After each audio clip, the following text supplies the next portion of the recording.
Bueno, muy buenas noches para todos, espero se encuentren bien. Muchas gracias por estar de nuevo aquí en este espacio de los miércoles, por poder encontrarnos de nuevo. Espero se encuentren todos bien.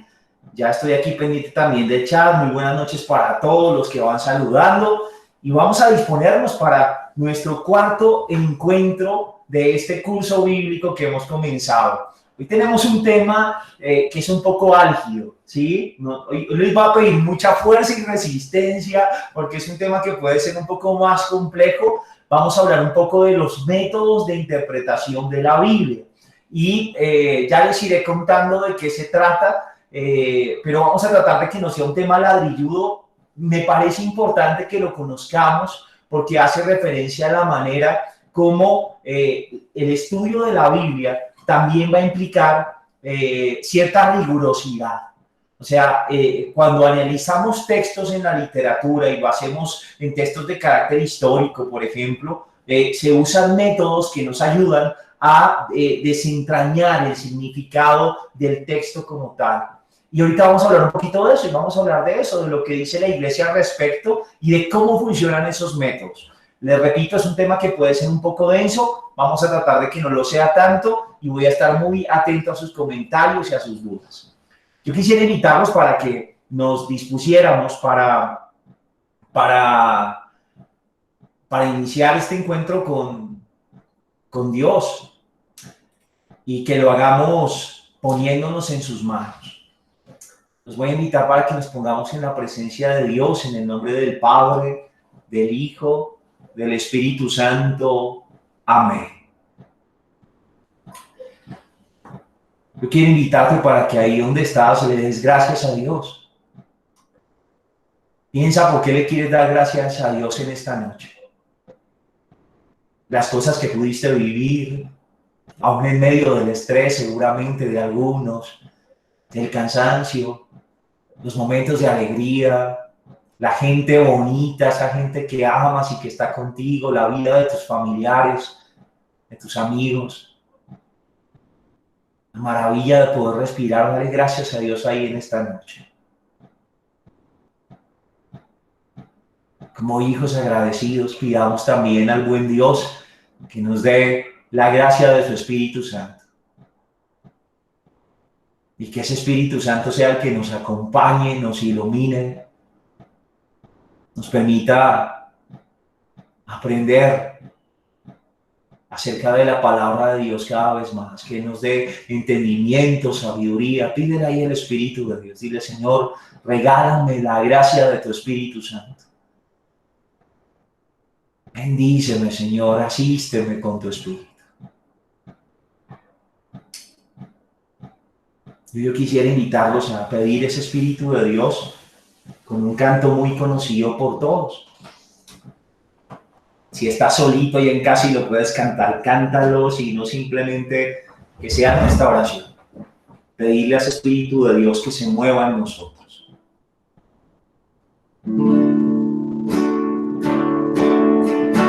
El Espíritu de Dios está en este lugar. El Espíritu de Dios se mueve en este lugar.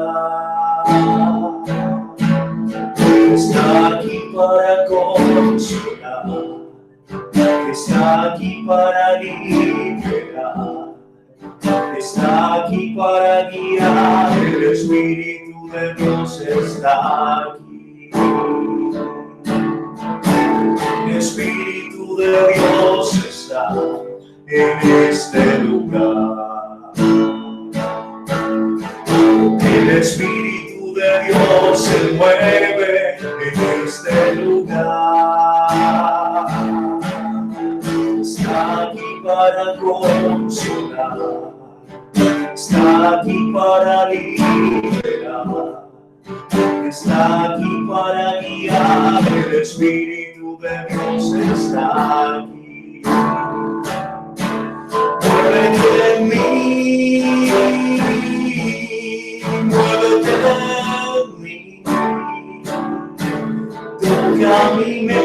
mente y mi corazón. Llena mi vida de tu amor. Muévete en mí, Dios Espíritu, muévete en mí. Muévete en mí,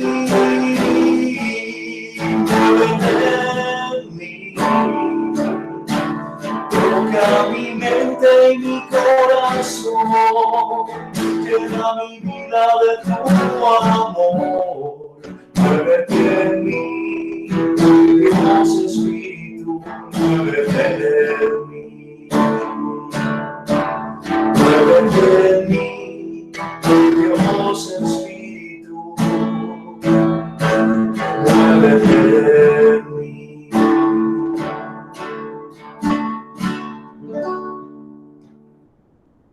Gloria al Padre, al Hijo y al Espíritu Santo, como era en el principio, ahora y siempre, por los siglos de los siglos. Amén. Bueno, espero hayan tenido una muy bonita semana y se encuentren bien, cargados de ánimo. Vamos a la mitad de esta semana y voy a tomarle la tarea solo a una persona, a ver quién, un voluntario y uno que yo escoja. Un voluntario que se le mida a decirnos esos 20 primeros libros de la Biblia. ¿Quién se anima? Escríbame por el chat. El que quiera hablar, escríbame por el chat y yo le digo a quién le damos la palabra para tener un poco más de orden. ¿Quién dijo yo por el chat? ¿Quién se sabe esos 20 libros? 5, listo, Lina Marcela Castaño. Lina, somos todo oídos, prendes el micrófono y te escuchamos. ¿Cuáles son esos 20 libros? Hola, padre, buenas noches. Lo que pasa es que el curso lo estamos haciendo junto con mi esposo y mi hija, Wilson y Sofía. Y Wilson fue el juicioso que se aprendió los 20 libros, entonces él nos va a decir. Buenas noches.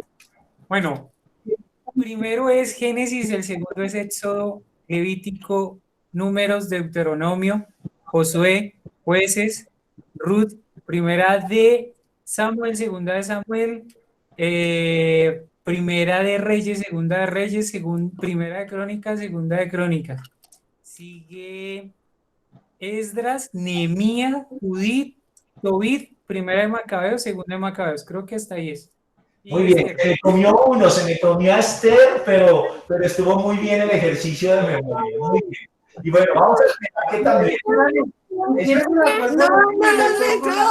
Me pongo el video. ¿Qué pasó? Él no los leyó, padre, los dijo de memoria. Sí. Bueno, no, yo les creo, nos faltó Esther, pero estuvo muy bien. Y bueno, ahora yo voy a preguntarle a alguien. Por aquí, muchas gracias a los tres, y yo voy también tú, Lina Marcela, aprendértelos también. Voy a preguntarle por aquí a ver a quién tenemos por acá, denme un segundo. Sara Convita, ¿estás por ahí? Sí, buenas noches. ¿Cómo son esos 20 libros? Escucho. Bueno, Génesis, el Éxodo, Levítico, Números, Deuteronomio, Josué, Jueces, Ruth, Samuel 1, Samuel 2, Reyes 1, Reyes 2, Crónicas 1, Crónicas 2, Esdras, Nehemías, Tobías, Hoy, Judith, Esther, Macabeos 1 y Macabeos 2.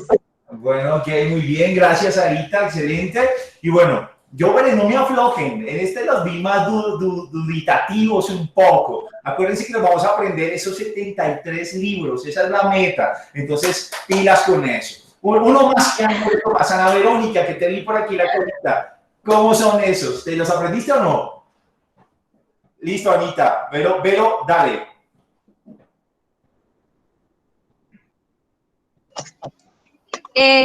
Bueno, buenas noches. Génesis, Éxodo, Números, Levítico, Deuteronomio, Josué, Jueces, Ruth, Samuel 1, Samuel 2, Reyes 1, Reyes 2.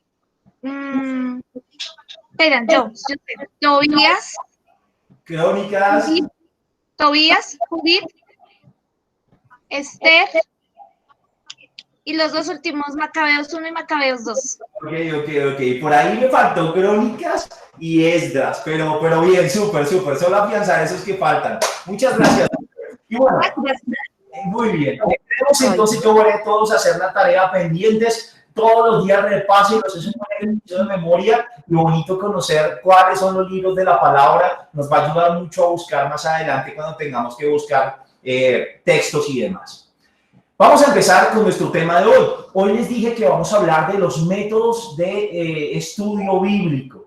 ¿Cuáles son los métodos que sirven para estudiar la Biblia?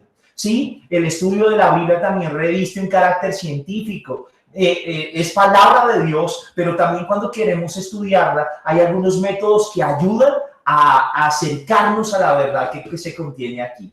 Y para que vean que esto no es algo que se está inventando el padre Oscar o que yo saqué de cualquier lugar, quiero hablarles del Concilio Vaticano II. Ya en algún momento les dije que el Concilio Vaticano II es la reunión de toda la iglesia en cabeza del Papa, los obispos, algunos consultores, también hay laicos, y se reúne toda la iglesia para tratar algunos aspectos de fe. El último concilio en nuestra iglesia fue el Vaticano II. A propósito, hay unos textos maravillosos que ojalá todos nosotros conociéramos, los documentos del Vaticano II. Son muy vigentes aún a pesar de que ya va hace años que se hizo. Y vamos a ver qué nos dice el Concilio Vaticano II sobre nuestro tema de hoy. En el capítulo 3 de una constitución del Concilio Vaticano que se llama Dei Verbum, se habla de la Sagrada Escritura y su interpretación.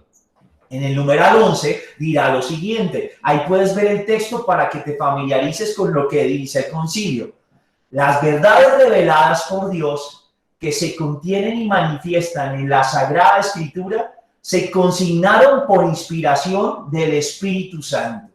Eso es un tema del que ya lo hemos hablado, ¿se acuerdan? Que Dios es autor en cuanto por inspiración guió a unos hombres para poner por escrito los textos que contienen la revelación. La Santa Madre Iglesia, según la fe apostólica, tiene por santos y canónicos los libros enteros del Antiguo y Nuevo Testamento con todas sus partes. Y ahí es importante eso que está diciendo el concilio, porque acuérdate, para nosotros los católicos, esos 73 libros contienen la palabra de Dios revelada. Eso es propio de nuestra fe. Acuérdate que en algún momento hablamos que, por ejemplo, para la fe de nuestros hermanos protestantes, no incluyen esos 73 libros, sino que descartan estos 7 que están escritos en griego y de los que hablamos en una sesión anterior. Para nosotros los católicos, todos están como palabra de Dios y palabra revelada por Él.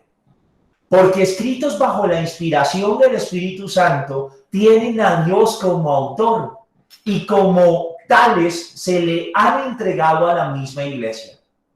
Pero en la redacción de los libros sagrados, Dios eligió a hombres que utilizó usando sus propias facultades y medios, de forma que obrando Él en ellos y por ellos, escribieron como verdaderos autores todo y solo lo que Él quería.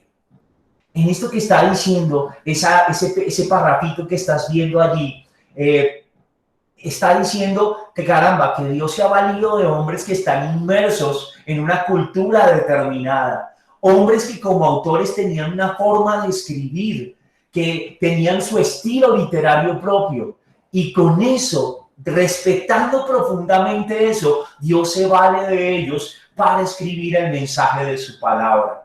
O sea que nos está diciendo este texto que es posible, mediante algunos métodos literarios, de análisis literario, conocer esa realidad de los hagiógrafos, el contexto en el que vivían, la cultura que tenían, su estilo literario, lo podemos conocer. Es posible conocer y eso hace parte de la metodología de Dios para transmitirlos.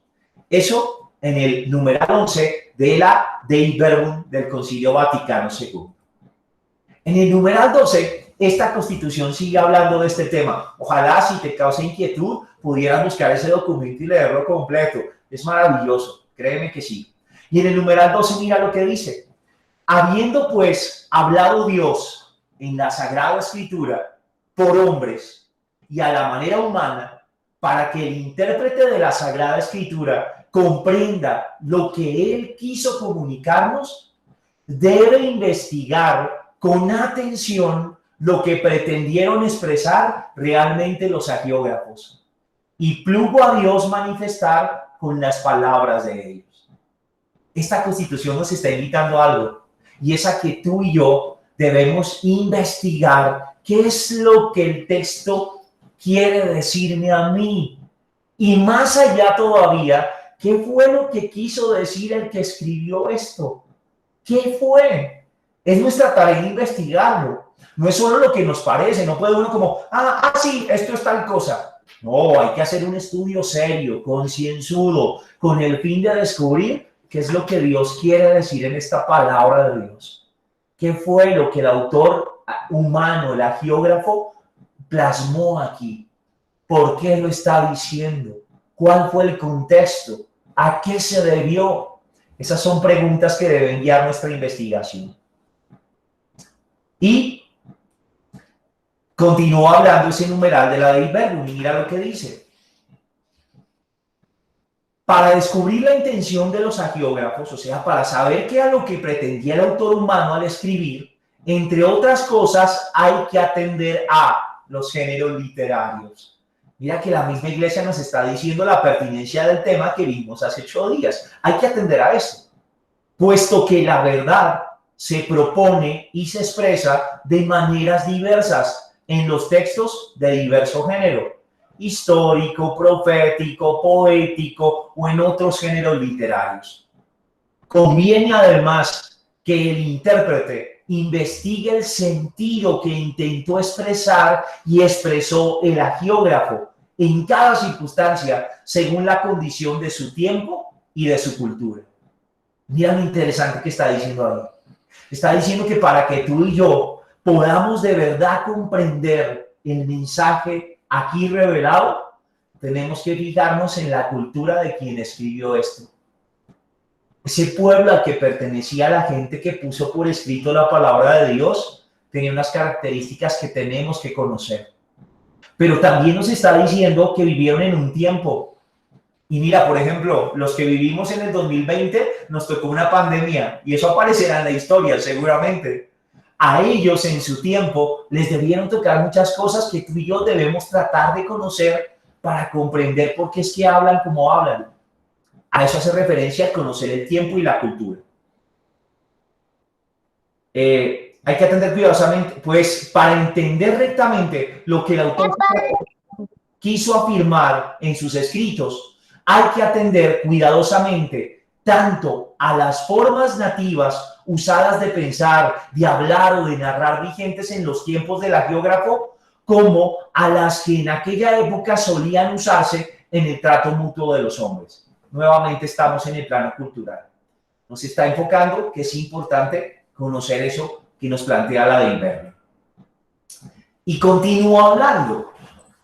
Y como la Sagrada Escritura hay que leerla e interpretarla con el mismo espíritu con que se escribió para sacar el sentido exacto de los textos sagrados, hay que atender no menos diligentemente al contenido y a la unidad de toda la Sagrada Escritura, teniendo en cuenta la tradición viva de toda la Iglesia y la analogía de la fe. Mira que aquí nos está recordando algo que tú y yo ya vimos, que uno de los criterios para interpretar correctamente la Sagrada Escritura es tomarla toda en su conjunto.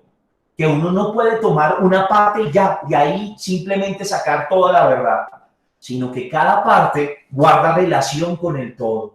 ¿Sí? Y te acuerdas que poníamos el ejemplo de cómo en el Antiguo Testamento aparece un Dios castigador, ese Dios que castiga hasta la no sé cuánta generación, el pecado de los padres en los hijos. Y si te quedas solo con eso, pues tu imagen de Dios era un Dios terriblemente justiciero y vengativo. Pero cuando miras toda la Sagrada Escritura, en esa revelación que dijimos era progresiva, descubres ¿hacia dónde nos lleva? Hacia el Dios que muere en una cruz porque nos ama. Solo eso se comprende cuando tenemos la totalidad como referencia. Y nos podemos volver fundamentalistas si solo leemos una pequeña parte. Y además también la del verbo está hablando de otra cosa que tú y yo hablamos, y es cuando hablábamos de la revelación. No sé si lo recuerdas, que decíamos que revelar implica la acción de Dios de mostrar su rostro, que para nosotros a veces se escapaba porque somos finitos y Dios infinito, y que Dios ha querido manifestarse, y que todo eso que nos ha mostrado está en dos fuentes: la Sagrada Escritura y la tradición. Aquí nos está nombrando esa otra fuente que es bien importante, la tradición de la iglesia. Y mira que continúa hablando.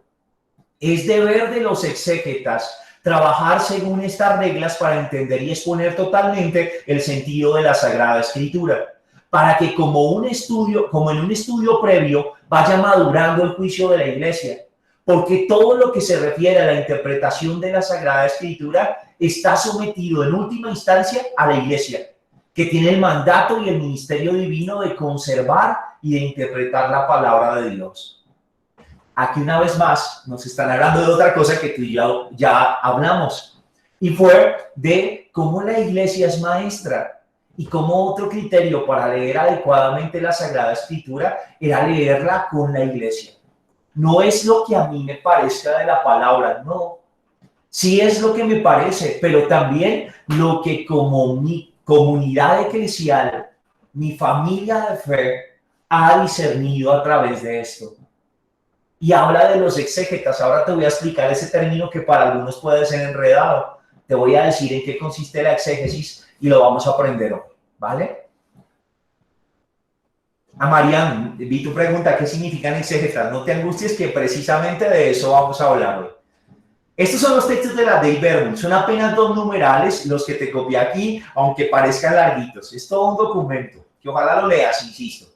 ¿Y qué podemos notar hasta aquí? Podemos notar que nos están haciendo énfasis que es importante tener un método que permita comprender de la mejor manera los textos que encontramos en la Sagrada Escritura, que nos dejen acercar al significado que tiene cada palabra y desentrañarlo, para no traicionar con la simple interpretación la verdad de Dios aquí contenida.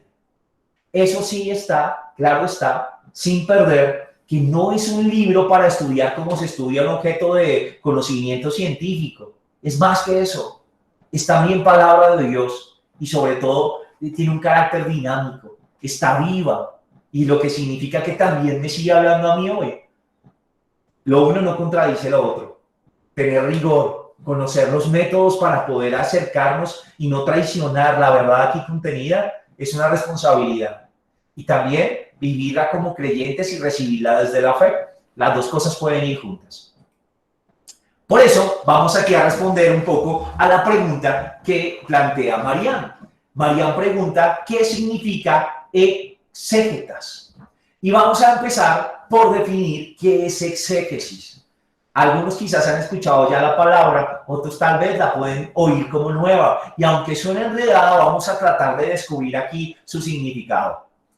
Cuando hablamos de exégesis, hablamos de una palabra de origen griego, exégesis, que viene de otra palabra que se lee exegeomai.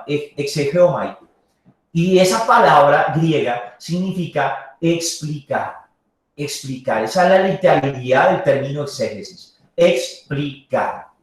En sentido literal sería eso, explicar o extraer, interpretar objetivamente algo, sería su significado adecuado. O sea que lo que busca el exégesis es encontrar el significado de, comprendiéndolo no desde lo que a mí me parece, sino desde lo más objetivo posible, encontrando las razones para que ese significado sea el que prevalezca. Esta exégesis, cuando la hace la Iglesia, va a involucrar una interpretación crítica y completa del texto.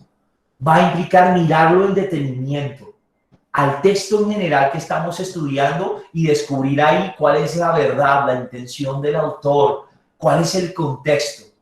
Implicará un estudio sistemático de la Biblia. Y al hablar de sistemático va a implicar algunos métodos. Ya te voy a contar un poquito de eso. Por lo tanto, María, El exégeta es aquel que hace exégesis, es decir, que se dedica al estudio sistemático de la palabra de Dios, deseando desentrañar aquí cuál es el significado de esta palabra que Dios nos ha revelado. Ese es un exégeta. Vamos ahora a, si está claro que es exégesis, vamos a hablar de algunas cosas que pasan cuando tú y yo leemos la Biblia o que pueden pasar. ¿Qué puede pasar cuando tú y yo leemos la Biblia? Puede pasar que al leer necesariamente llevamos nuestra subjetividad al texto. ¿Y a qué me refiero con eso? Todos interpretamos de manera distinta. Y esa es una muestra de que cada uno le pone como su tinte a la interpretación. Cuando tú y yo leemos un pasaje de la Sagrada Escritura, tratamos de comprenderlo, ¿verdad? Y ese comprender implica que tú y yo le imprimamos un significado. La lectura que cada uno hace es distinta, te lo aseguro. En la próxima clase vamos a hacer un ejercicio de lección porque quiero que conozcas también ese método. Y te vas a dar cuenta cómo a cada uno nos dice una cosa diferentísima, un único texto. Lo mismo pasa cuando leemos. Tendemos a cargar de subjetividad la lectura que hacemos del texto, del texto escrito, de la Sagrada Escritura. ¿Cómo podemos lograr una adecuada comprensión de ese texto? ¿Cómo minimizar el riesgo de la subjetividad? Porque es que es peligroso.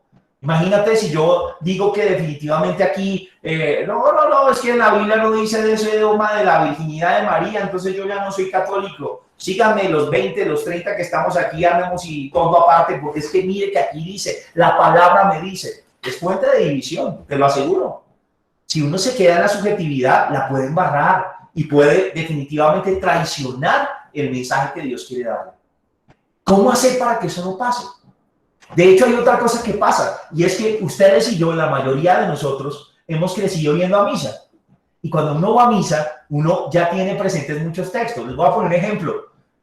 Jesús, el texto de Jesús Buen Pastor, o la parábola de la semilla, el trigo y la cizaña. Estoy seguro que por lo menos el 90% de nosotros ha escuchado y conoce esa parábola del trigo y la cizaña. Como tú ya la has escuchado, tienes familiaridad con el texto. Entonces es muy probable que cada vez que lo escuches, le apuntes para el mismo lado. Porque, sí, la palabra de Dios, que yo tengo que ser buen terreno. De pronto te dice, no, que yo tengo que ser una buena semilla. No, que es que el campo del mundo no deja crecerla. Ya tenemos un poquito sesgado por la familiaridad con los textos, nuestra interpretación de los mismos. ¿Qué significa eso? ¿Que sea inadecuada nuestra interpretación? No. Simplemente significa que necesitamos una mirada más objetiva. De pronto hemos visto un objeto solo por una cara y no nos hemos fijado que por el otro lado tiene todavía más cosas que mostrarnos. Entonces esos son riesgos que se entrañan cuando tú y yo leemos la palabra de Dios. Nos puede pasar a todos. De ahí la importancia de un método para que estudiemos la Biblia. Como varios de ustedes saben, un método implica un conjunto ordenado de pasos con el fin de conseguir determinado conocimiento. Lo que tenemos que decir aquí es que un método es una herramienta que nos va a permitir acercarnos de manera objetiva. Es decir, tratando de minimizar la subjetividad para que no sea lo que a mí me parece, sino que sea de verdad lo que el texto y sus autores, Dios primero y el agiógrafo, quisieron decirnos a nosotros. En este caso, el objeto de conocimiento es la Sagrada Escritura, teniendo cuidado de que no es solo un objeto a nivel de conocimiento, sino también palabra de Dios viva y eficaz. ¿Cuál es el objetivo aquí con los métodos que tenemos para leer la Biblia? Que descubramos las características del texto y obtener de allí el significado más adecuado. Gracias a estos métodos reducimos un poco la subjetividad. Que el texto no sea lo que yo quiero que diga, sino lo que de verdad dice y está allí. ¿Bien? Y bueno, ¿cuáles métodos tenemos? Te estarás preguntando. Pues yo tengo que contarte que en la iglesia hay muchísimos métodos para leer la Biblia. Muchísimos, pero cantidades. Aquí abajo en la diapositiva te nombro algunos. El histórico crítico, la exégesis narrativa, no te preocupes si lo sientes en chino, ya vamos a aclarar un poquito cada cosa. La exégesis narrativa, el análisis retórico, semiótico, las lecturas feministas, psicológicas o sociológicas, etcétera. Solo por nombrarte algunos. De hecho, se ha hecho lectura de la Biblia desde el lugar de los pobres, lectura de la Biblia desde el lugar de la mujer. Ahí están mejor dicho, tantas teologías como hay métodos de lectura de la Biblia que buscan encontrar la verdad desde un punto donde se paran. Son muchísimos. Y no quiero enredarte aquí hablándote de cada uno de ellos. Te los nombro para que los tengas presentes. Pero sí quiero hablarte de algo. Y es que, aunque son muchos métodos los que tenemos en la iglesia, y eso implica una riqueza muy bonita para poder leer la Biblia, a pesar de que son distintos todos, tienen unos procedimientos que son comunes, unas fases que les son comunes. Vamos a entrar a eso. Puede ser un poco denso, pero ya vas a ver poco a poco de qué se trata. Hasta aquí, me gustaría que por el chat me digan si vamos bien. ¿Vamos bien? ¿Muy ladrilludo? ¿Adecuado? ¿Comprendido hasta aquí? Bien, bueno, vale, Jonathan, Vero, gracias, súper. Bueno, pues continuamos, espero no estemos cansaditos. Vamos a seguir entonces. Muchas gracias, Lady, Zully, súper, me alegra que vayamos bien y comprendidos. Y aquí vamos a hablar entonces de esas características comunes a todos los métodos. Todos los métodos de los que te hablé hace rato, que te los nombré, casi siempre tienen estas 4 etapas. Una fase preparatoria del texto, una lectura sincrónica del texto, y ahorita vamos a hablar de qué es sincrónico, una lectura diacrónica del texto y una lectura histórica. Casi todos los métodos que hay para leer la Sagrada Escritura abarcan esos 4 momentos. Preparación del texto, lectura sincrónica, lectura diacrónica y lectura histórica. Te propongo que ahora veamos un poco de qué se trata cada una. No te angusties, mira, esto no te lo tienes que aprender de memoria. O sea, si hay alguno por ahí sufriendo como, ay, eso está muy enredado, no entiendo, no te preocupes. Lo que quiero es que tengas un panorama general para que te des cuenta de la riqueza que tenemos en la iglesia, con muchos exégetas que aplican estos métodos, la cantidad de fuentes que tú y yo podemos buscar para conocer más de estos pasajes y comprenderlos mejor y amar y comprender más esta palabra de Dios, pero también para que te des cuenta que es un trabajo serio el que hay que hacer para comprender de verdad lo que aquí está contenido. Entonces no te angusties, las diapositivas igual las voy a dejar ya en la carpeta donde ustedes entran a ver la grabación de cada sesión. Ya están allí las diapositivas 1, 2 y 3. Estas las subiremos mañana o pasado y ahí van a quedar. Entonces puedes volver a leerlas con calma. Por ahora trata de seguirme en el discurso y si tienes preguntas no dudes en hacerlas. Entonces entremos a ver cada una de las fases. La primera que yo te contaba es la fase preparatoria del texto. Su nombre nos da una luz. Tenemos que preparar el texto. Y esto es igual que cuando tú vas a hacer una receta de cocina. Perdóname lo ramplón del ejemplo, pero si tú vas a cocinar, por ejemplo, un postre de galletas Oreo, pues te tienes que traer las galletas Oreo, la harina, los huevos, la margarina, mantequilla, qué sé yo, todo lo que uses. Preparar el texto implica que si me voy a meter a estudiarlo, pues tengo que escoger el texto que voy a trabajar y prepararlo. ¿Cómo se hace eso? El objetivo aquí va a ser este: garantizar que la calidad, la unidad y la estructura del texto son las adecuadas para trabajar. Que el texto que voy a estudiar tenga calidad, que muestre unidad, porque casi nunca se estudia toda la Biblia del tacazo. Lo que estudiamos son pedacitos de ella, perícopas. ¿Qué es una perícopa? Ahora te voy a hablar un poquito de eso. Y cuando escogemos esos textos para garantizar esa calidad, unidad y estructura, casi siempre los exégetas hacen 3 cosas fundamentales. Primero, la fijación del texto. También se conoce como crítica textual. Uy, Dios mío, crítica textual, quise decir, ¿sí? Se conoce como crítica textual, pero quédate con el nombre de fijación del texto. Segunda cosa, organización y estructura del texto. Esa es la segunda cosa que van a hacer, ya te las voy a explicar. Y la tercera, traducción y uso de traducciones. Miremosla una a una detenidamente. En esta fase preparatoria te dije que la primera cosa que se hace es fijar el texto o la llamada crítica textual. ¿Qué sucede aquí? Lo que queremos hacer es acercarnos al texto original, pero tenemos un problema. Los textos originales en los que se escribió la Biblia no existen Son de tantos años que muchos han desaparecido. Y lo que tenemos es manuscritos en los que se pasaban. Antes no tenían imprenta, ¿te acuerdas? Entonces, por ejemplo, seguramente la comunidad tenía un rollo de tal profeta y había otro que de pronto cuando se deterioraba lo copiaba. Habían copistas, por supuesto que sí. Entonces encontramos varios textos que hemos encontrado a lo largo de la historia de esa Sagrada Escritura, pero no hay originales. ¿Qué queremos entonces? Encontrar cuál es el que más se parece al original. Porque entre más bebamos de la fuente directa del que escribió ese texto, vamos a poder entenderlo de la manera como quería decir la palabra de Dios algo y no otra. Entonces, lo que aquí vamos a hacer es cerciorarnos que el texto concuerda con el que salió de manos del autor. O sea que esto no es la interpretación de alguien, sino que esto es fiel a lo que recibimos. Para eso se comparan varios manuscritos, como te lo estaba diciendo. Y cuando tú comparas varios textos, te puedes dar cuenta de algo, que hay unos que tienen más cositas que otros. Este le metió tal detalle y este no. Este cambió tal palabra por esta. Y los que saben de eso se pueden dar cuenta por eso de cuál es el más antiguo. Por ejemplo, te voy a decir algunas reglas que usan los exégetas. Cuando leen un texto, por ejemplo, se dan cuenta que hay unos que tienen la lectura más difícil, son más complicados de entender. Por lo general, ese es un texto que es más antiguo, cuando son más difíciles de entender, porque el que traduce trata como de ponerlo en un lenguaje más fácil para los otros. O sea que ese ya bebió de otra fuente y hizo la suya para poder compartirla. Casi siempre un criterio que utilizan los exégetas es esa lectura más difícil.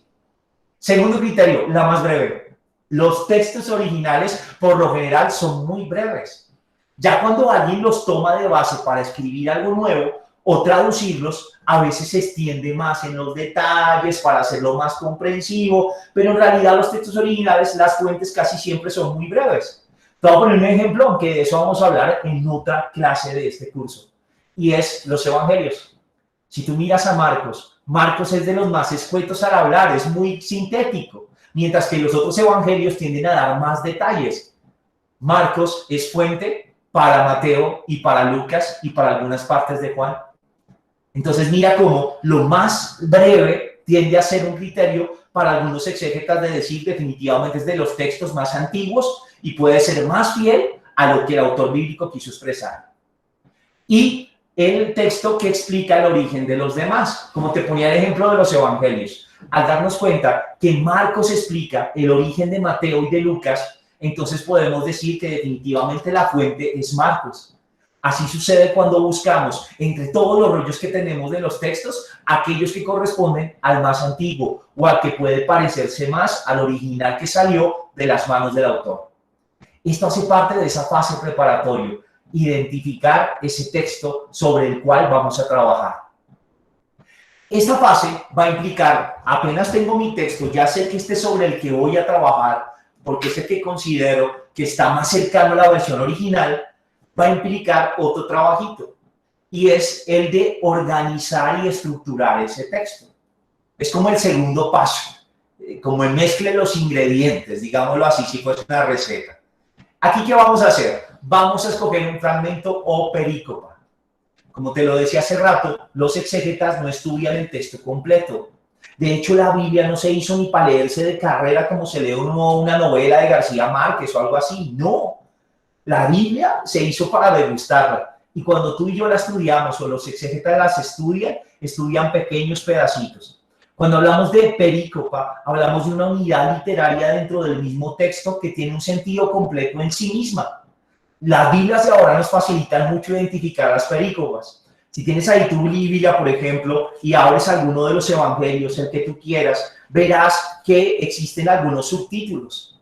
Y entonces, por ejemplo, nos facilitan el trabajo. Ellas dicen, por ejemplo, yo estoy mirando aquí Lucas capítulo 17 y mi Biblia tiene el escándalo, servir con humildad, los 10 leprosos, la venida del reino de Dios. Esos subtítulos, por lo general, dividen perícopas. ¿Qué quiere decir esto? Que si yo cojo los 10 leprosos que están en el capítulo 17, versículo 11 al 19, facilito puedo hacer leche con ese texto, facilito lo puedo estudiar a él porque es una unidad completa con sentido.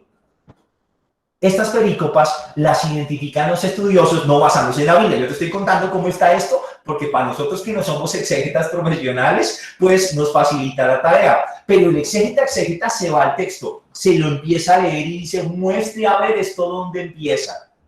Ahí, como su objetivo es delimitar y segmentar el texto, tendrá que hacer dos cosas. Primera, delimitar.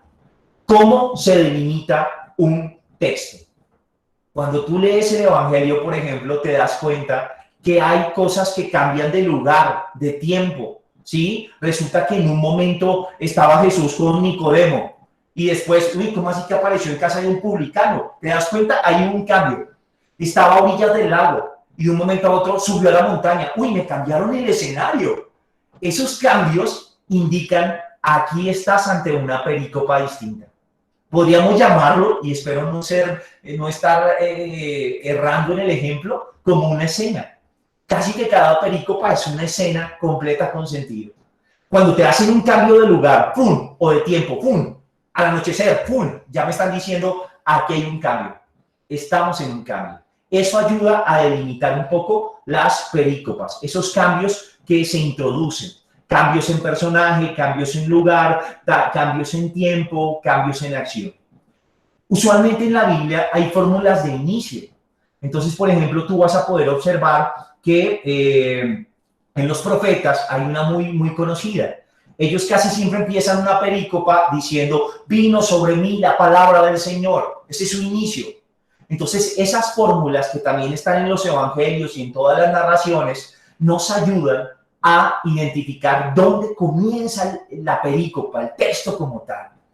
Del mismo modo, ahí te voy a dejar en las diapositivas algunos ejemplos. Cuando quieras volver sobre ellas, vas a poder mirar esos textos y darte cuenta de lo que estoy hablando en más detalle. También a veces hay conclusiones, cierres. Volviendo al ejemplo de los profetas, hay profetas que casi siempre terminan los profetas diciendo oráculo del Señor, ¡pum!, y ahí terminó el discurso. Entonces mira cómo esos finales nos ayudan a identificar dónde comienza y dónde termina una perícopa. Esas son como reglas que se tienen como tal, ¿sí? Eso para delimitar, saber de dónde a dónde empieza una perícopa, el pedazo de texto que yo voy a estudiar. Una unidad que tiene un sentido en sí misma, aunque haga parte de otro texto, porque no estudiamos la Biblia completa o el libro completo de San Juan, sino perícopas. Segunda cosa, ya que delimitaste, ya que sabes de dónde a dónde empieza tu perícopa, entonces vamos a segmentar. ¿Y en qué consiste segmentar? Segmentar va a ser lo que ves allí escrito, dividir en pequeñas unidades de sentido. Una frase es una unidad de sentido. Si tú lees una frase te das cuenta que ahí tienes el contenido de significado, un contenido de significado. Te voy a invitar a esto, los que tienen su Biblia ahí. Busquemos Marcos capítulo 1, versículo 16 al 17. Marcos capítulo 1.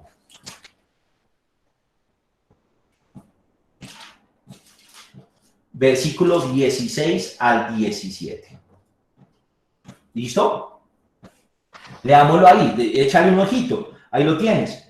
Bordeando el mar de Galilea, vio a Simón y a Andrés, al hermano de Simón, largando las redes en el mar, pues eran pescadores. Jesús les dijo, venid conmigo y os haré llegar a ser pescadores de hombres. Al instante, dejando las redes, lo siguieron. En esos dos versículos, bueno, 3, me leí hasta el 18, encontramos un relato. Ahí está. Ese relato lo podemos partir. Este es un ejercicio que sería bonito que lo hicieras cuando quieras estudiar un texto con más detalle o degustarlo mejor. Coge cada verbo y separa la frase, acuérdate, sujeto, verbo, predicado. Nos lo enseñaron en el castellano. Lo que tienes que hacer es coger cada frasecita, cada una que tenga un verbo y separarlas. Si lo hiciéramos con este, sería más o menos. Dije 16, sí. Bordeando el mar de Galilea. Ahí hay una frase. Está bordeando el mar de Galilea. Va caminando por la orilla. Tan. Siguiente unidad con sentido. Vio a Simón y a Andrés, el hermano de Simón. Jesús ve. Mira que ya nos empieza a dar una riqueza. Y ahí te puedes pegar para comprenderla mucho mejor. Porque entonces, ¿quién vio? Vio Jesús. O sea que Dios ve primero. Cuando ni siquiera los otros lo veían, ya Jesús los vio. O sea, él me vio a mí primero antes de que yo lo viera. Por darte un ejemplo de cómo enriquece esto. Pero los exegetas lo hacen es para poder estudiarlo mejor. Siguiente frase. Entonces dirá, largando las redes en el mar, pues eran pescadores. Ponen metidos verbos, pero esa sería otra frase. Siguiente. Jesús les dijo, venid conmigo y os haré llegar a ser pescadores de hombres. Al instante, dejando las redes, lo siguieron. O sea, es partir como los pequeños verbos que nos van a mostrar qué acciones tienen y las frases que ya tienen por sí solas sentidos. Ese partir implica segmentar y nos va a ayudar a estudiarlo mejor. En eso consiste y es básicamente lo que hacen los exégetas, ¿vale? Eso en cuanto a la fase preparatoria. Y ahora para terminarla, en esa fase también te decía que hay un tercer componente y es el de la traducción y el uso de traducciones. Un poco en la sesión anterior, David nos hacía una pregunta respecto a las traducciones y creo que obedece un poco a lo que te voy a decir acá. ¿Qué es lo preferible? Que estudiáramos el texto en el idioma que es. Sería lo mejor de todo. Acuérdate que vimos que la Biblia estaba escrita o es escrita en hebreo, algunos pedacitos del Antiguo Testamento, de algunos libros en arameo, en griego, y el Nuevo Testamento sí está escrito todo en griego. Lo ideal sería que si vamos a estudiar un texto en hebreo, lo hiciéramos en el texto en hebreo. Los del Nuevo Testamento, el texto en griego, que los cogiéramos y lo hiciéramos.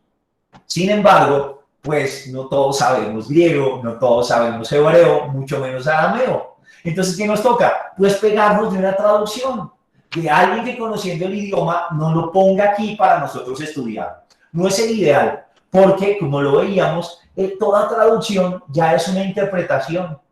Hay palabras de un idioma a otro que no existen. Entonces hay que decir, bueno, ¿y este qué quería expresar con esto?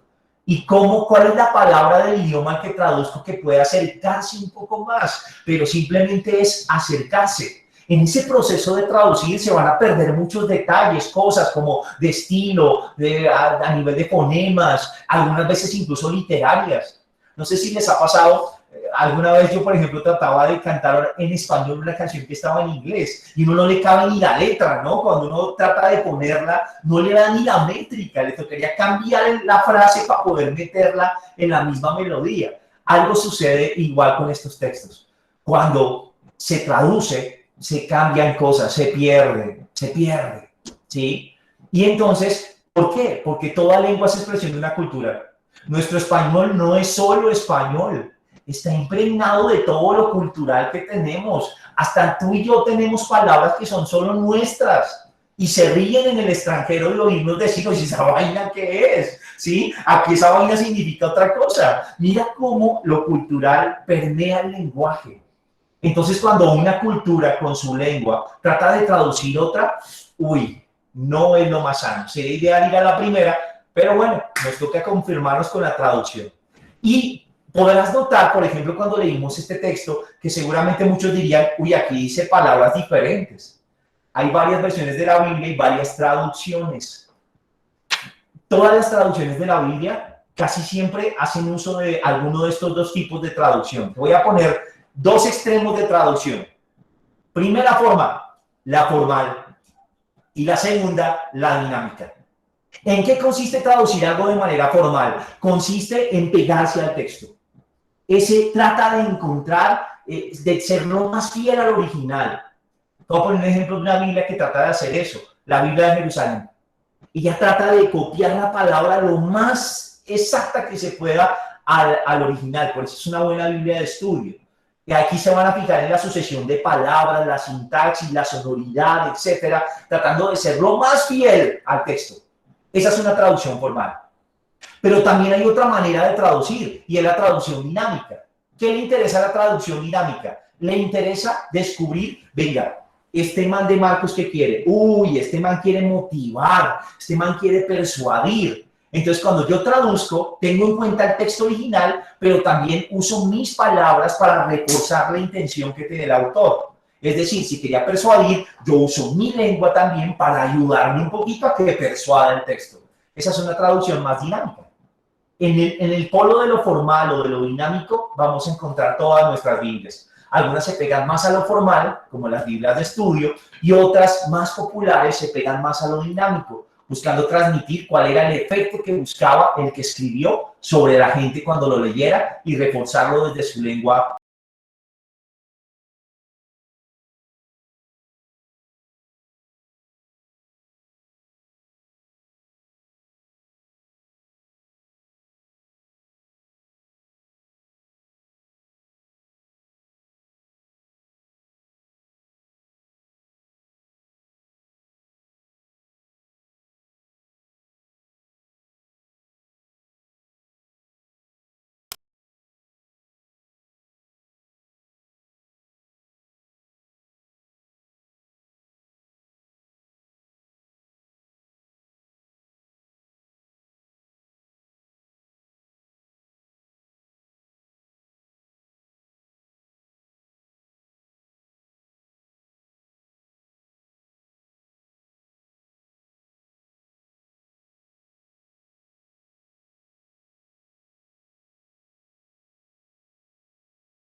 conocemos al Jesús de la fe y cómo era el Jesús histórico, cómo fue. Esa es una pregunta que muchos han dedicado vidas a estudiar y a investigar. Y se puede hacer mediante esa lectura histórica. En conclusión del tema de hoy, la exégesis es muy importante, muy importante. Como te das cuenta, hay muchos elementos que mirar. No te angusties, no se nos pide ser exégetas, pero sí se nos pide conocer para que le demos la importancia a la palabra que debe tener y no la leamos tan de buenas a primeras y la tomemos tan a la ligera. Eso no excluye tu lectura de fe, que es muy importante, la manera como Dios te habla. Pero conocer esto es importante para darnos cuenta que le estamos haciendo caso a la iglesia, que la palabra de Dios hay que estudiarla con rigor y que tenemos que tratar de ser fieles a la verdad. También para que saques pecho cuando tengas que hablar con un protestante, porque a veces nos sentimos chiquiticos, porque ellos sí nos dicen, en Jeremías 14:17 dice que usted no puede tener la imagen de no sé qué, y usted porque sí, uno dice, ay, no, sí, de verdad, ¿será que me mintieron? No, pero es que ellos dicen, no, estás en una iglesia que realmente se toma esto en serio. Hay gente que la estudia y le mira todas estas aristas y que trabaja para que la comprendamos mejor. En otra clase te enseñaré un poco de cómo aplicar algunos métodos más sencillos para nosotros, para nuestro quehacer diario y conocer mejor la palabra. Hoy quería que tuvieras este barniz, que hay unos métodos para leer la Biblia, que conocieras más o menos cómo funcionan, y aunque pueda estar enredado, las diapositivas te van a quedar para que vuelvas sobre ellas.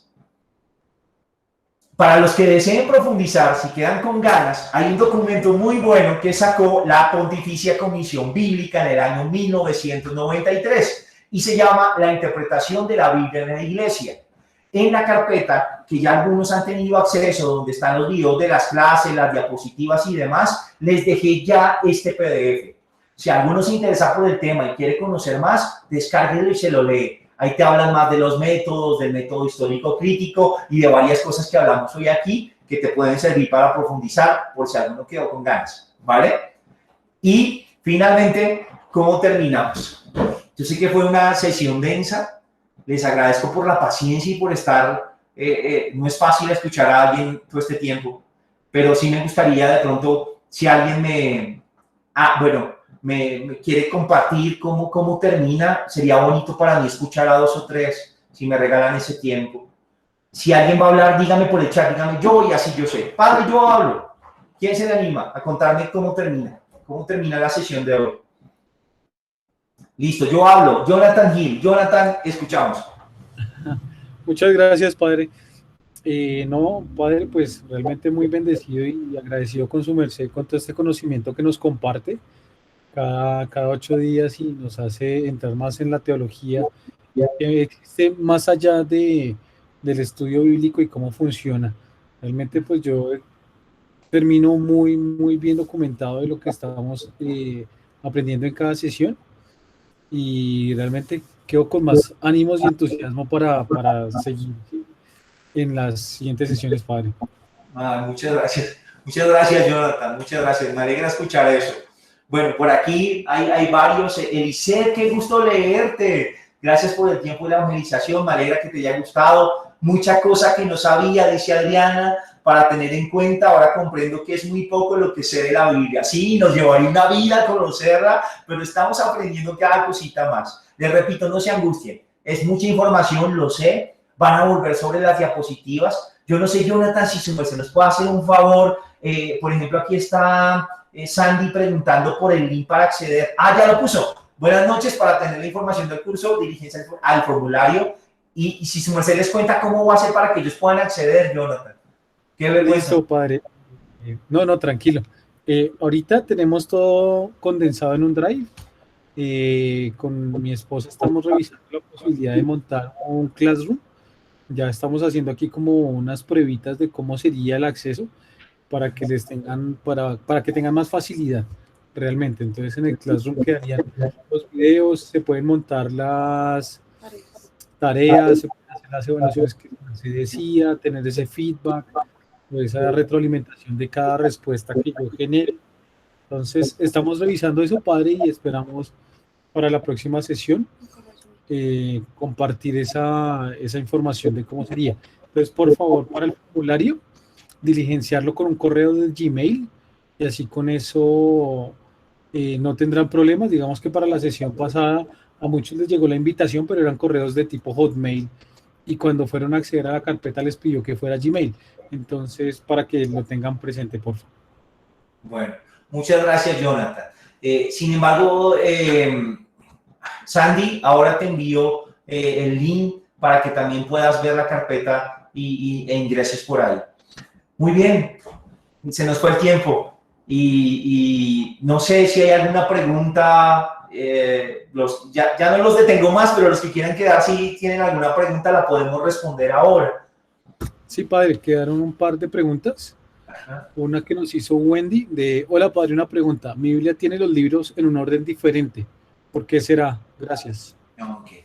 No hay ningún problema, no hay ningún problema. Algunas Biblias, por ejemplo, ponen los deuterocanónicos al final en el índice y es parte como de la edición misma y la manera como lo organizó. Entonces, simplemente obedece a la versión de Biblia que tengas y eso puede pasar. Recordar que hay algunas Biblias protestantes, en esas no vas a encontrar los 73 libros, sino que vas a encontrar 7 menos, pero por lo demás las Biblias católicas, algunas invierten su orden, cambian algunos libros, cambian algunas abreviaturas, también vas a encontrar que algunas abreviaturas son diferentes, pero es cuestión de forma y de estilo más que de otra cosa. Entonces, no te angusties, no es nada problemático. Lo que yo he tratado de hacer es que les he colocado como el índice de la Biblia de Jerusalén a medida que aprendemos los libros, para que hablemos el mismo idioma, pero por lo demás no hay ningún inconveniente, no te angusties por eso. Vale, padre. Y la otra pregunta es de Erika Hernández. Padre, ¿qué significa oráculo del Señor? Oráculo del Señor, es algo así como si estuviese diciendo palabra del Señor, ¿sí? Palabra del Señor, o sea, esto lo está diciendo Dios. Es una expresión utilizada por los profetas que, como te decía, casi siempre termina su sentencia, ¿sí? Vino a mí la palabra de Yahvé y dijo: en aquellos días vendrá tal cosa y todo el mensaje de Dios que dirige a través del profeta, y casi siempre termina diciendo oráculo de Yahvé, como diciendo estas palabras son del Señor. Es más o menos el sentido y la finalidad de esa frase. Listo, padre. Entonces, pues por este lado no tenemos más preguntas. Perfecto. Perfecto, y muchas gracias, Jonathan. A todos mil gracias. Sandrita, la Biblia de Jerusalén, no sé si estás en Bogotá. Si estás en Bogotá, hay un lugar que se llama el Apostolado Bíblico Católico y es en el 20 de julio.